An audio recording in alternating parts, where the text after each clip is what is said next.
কাজের টার্গেট শেষ করতে হবে। দেখেন সন্ধ্যা 7টা বাজে আছে গা, প্রায় অন্ধকার অন্ধকার অবস্থা।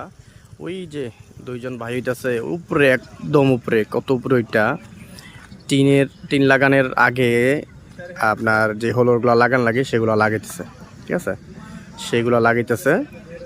তো এই সাইডে হইতেছে তারা পাপ্পান লাগাইতেছে।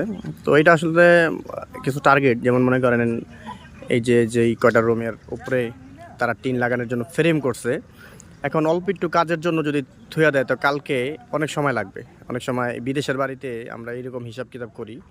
দেখেন কতটা উঁচার উপরে তারা কাজ করতেছে। আমি দূরের থেকে একদম ছোট দেখা যায়, তাদেরকে একদম ইন্দুরের চাওয়ার মতন দেখা যায়, ঠিক আছে। তো তিনতলার উপরে তাও আবার আপনার ওই অনেক উপরে, ঠিক আছে, তাও একদম ছাদের একদম এসিবির উপরে। এখানে অনেকটি রুম হইতেছে, যার ভিতরে এইগুলা অনেকটা